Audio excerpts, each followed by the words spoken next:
হরে কৃষ্ণ প্রিয় ভক্তগণ, চলুন আজকে আপনাদেরকে নিয়ে যাই সেই সময় যখন কীর্তনে রত চৈতন্য মহাপ্রভু হঠাৎ ছুটে এলো এক গোপাল নামে রাখাল বালক। গোপাল বলল, তুমি আমার ভাই, আমার মাসতুতো ভাই। মহাপ্রভু বললেন, আমি কিভাবে তোমার মাসতুতো ভাই হলাম? কারণ শ্রীচৈতন্যদেব ছিলেন ব্রাহ্মণ আর রাখাল বালক তো বৈশ্য। তোমার মা সচীদেবী আমার মাকে ছোট বোনের মতো দেখতেন, তাই আমরা দুজন ভাই। আমার মা তোমাকে দুধের তৈরি মিষ্টি খাওয়ার জন্য নিমন্ত্রণ করেছেন। শ্রী চৈতন্যদেব উত্তরে বললেন, আমি অবশ্যই যাব, কেন নয়?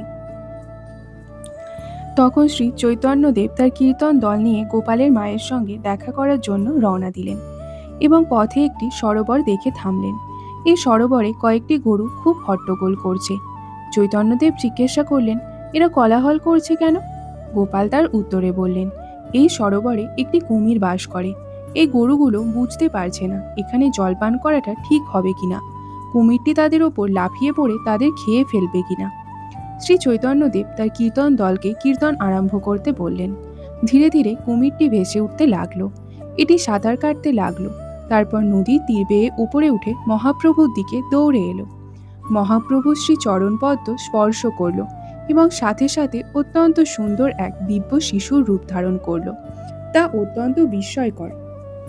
কি হয়েছে? শ্রী চৈতন্যদেব জিজ্ঞাসা করলেন, তুমি কে?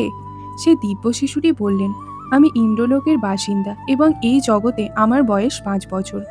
একদিন বনে খেলা করার সময় আমি একজন ঋষিকে ঘুমন্ত অবস্থায় দেখতে পাই। আমি খুব দুষ্টু ছিলাম।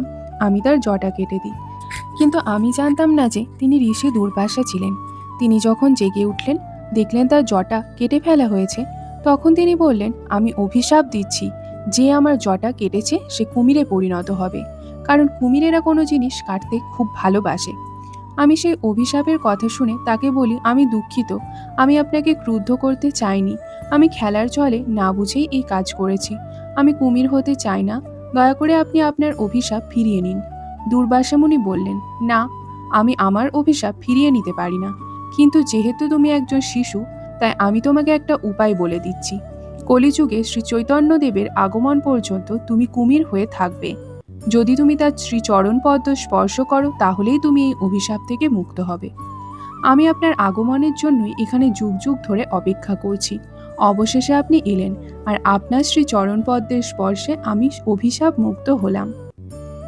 সে ভগবানকে 4 বার প্রদক্ষিণ করতে করতে তার পিতা মাতা ইন্দ্রলোক থেকে নেমে এলো। পৃথিবীতে তার অতিবাহিত সময় ইন্দ্রলোকের হিসেবে মাত্র 1 বছর। তার মা বাবা তাকে বকাবকি শুরু করলো, দুষ্টু ছেলে, আমাদেরকে এভাবে কষ্ট দিচ্ছ কেন? বাড়ি ফিরে এসো। তারা তাকে এক স্বর্গীয় বিমানে ফিরিয়ে নিয়ে গেল, আর শ্রী চৈতন্য মহাপ্রভুর দর্শন লাভ করতে সমর্থ হলো। অবশেষে শ্রী চৈতন্যদেব সেই মহিলার সঙ্গে সাক্ষাৎ করলেন, যাকে তার মা ছোট বোন বলে ডেকেছিলেন। তিনি মহাপ্রভুকে দুধের তৈরি রসগোল্লা, সন্দেশ, বিভিন্ন সুস্বাদু মিষ্টাদি দ্রব্য দিলেন। মহাপ্রভুর এই লীলাটি অত্যন্ত গোপনীয় একটি লীলা, যা জগদানন্দ পণ্ডিত তার প্রেম বিবর্তিত গ্রন্থে বর্ণনা করেছেন। শ্রী চৈতন্য মহাপ্রভু সংকীর্তন লীলায় অংশগ্রহণ করার জন্যই অবতীর্ণ হয়েছিলেন। এই লীলার কথা তাই আমরা অন্য কোথাওই দেখতে পাই না, শুধু প্রেম বিবর্তিত গ্রন্থেই তা লিপিবদ্ধ হয়েছে।